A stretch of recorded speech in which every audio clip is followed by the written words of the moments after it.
শিক্ষাই হলো জাতির মেরুদণ্ড। কিন্তু বর্তমানে এখন আমাদের ভারতবর্ষের শিক্ষা কিন্তু বদলে গেছে। আমাদের ভারতবর্ষের শিক্ষায় কিন্তু এখন ঢুকে গেছে সাম্প্রদায়িকতা। তার কারণ NCERT, national council of education research and ট্রেনিংয়ের সংস্থার পক্ষ থেকে নতুন ইতিহাস প্রকাশ করা হয়েছে। সেই ইতিহাসে কি বলা হয়েছে, কি দেখানো হয়েছে? সেই ইতিহাসে দেখানো হয়েছে মুঘলদেরকে অত্যাচারী হিসাবে।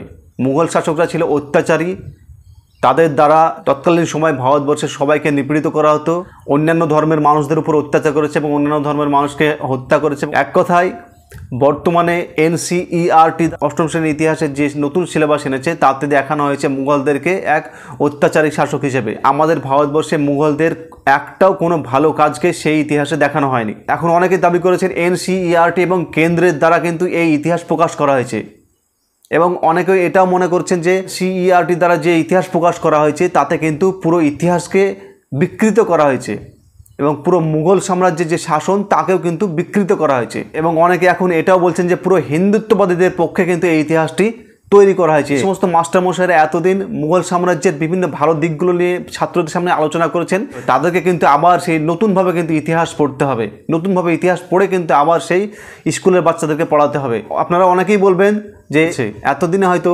সঠিক ইতিহাসটা আমাদের ভারতবর্ষে এসেছে, যে মুসলমানদেরকে মানে মুঘলদেরকে খারাপ করে দেখানো হয়েছে, তাতে কিন্তু আপনাদের মধ্যে অনেক ভিউয়ার্স আছেন, তারা কিন্তু খুশি হবেন। সত্যি যদি মুঘল শাসকরা অত্যাচারী শাসক হয়েছিল তো এতদিন কেন ইতিহাসে তাদেরকে অত্যাচারী শাসক বলে দেখানো হয়নি?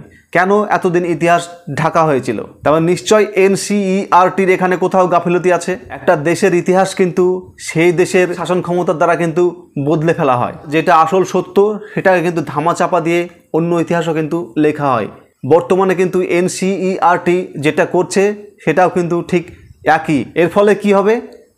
এর ফলে আর কি হবে? ছাত্রদের যে কোমল মন, সেই কোমল মনে হিংসা ঢুকবে, ছাত্রদের কোমল মনে সাম্প্রদায়িকতার বীজ ঢুকবে, যার ফলে আমাদের ভারতবর্ষে ভবিষ্যতে হিন্দু আর মুসলমানের সম্পর্ক কিন্তু সর্বদা কিন্তু খারাপ হবে।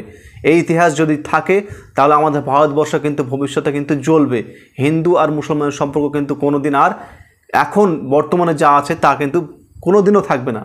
আর এটাই তো চাই বর্তমানে ভারতের বিজেপি, আর সেটাই এবার হতে চলেছে। তারা ভারতের ইতিহাসকে বিকৃত করে সাম্প্রদায়িকতার আখড়া আমাদের পাঠ্যপুস্তকে ভরে দিল, এবং সেই পাঠ্যপুস্তক কিন্তু এখন পড়বে আমাদের দেশের ভবিষ্যৎ জেনারেশন। আর এই ইতিহাস বই পড়ার পরে কিন্তু কোনো ছাত্রের মনেও কিন্তু মুঘলদের সম্পর্কে একটাও কিন্তু ভালো কোনো ধারণা আর আসবে না। এর ফলে স্বাভাবিকভাবেই আমাদের ভারতবর্ষে হিন্দু আর মুসলমানের মধ্যে সম্পর্ক কিন্তু সারা জীবনের জন্য কিন্তু ফাটল ধরে থাকবে, আর হিন্দু আর মুসলমানের মধ্যে সম্পর্ক কিন্তু আর জীবনে কিন্তু ভালো হবে না।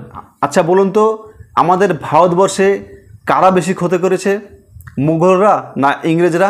আজকে আমাদের ভারতবর্ষে এত বেকারত্ব, আজকে আমাদের ভারতবর্ষে এত অভাব, তার সবচাইতে বড় কারণ হলো ইংরেজরা, মুঘলরা নয়। তার বড় কারণ হলো ইংরেজরা। আমাদের ভারতবর্ষের হিন্দু এবং মুসলমানদের মধ্যে কিন্তু ইংরেজরা দাঙ্গা লেগেছে।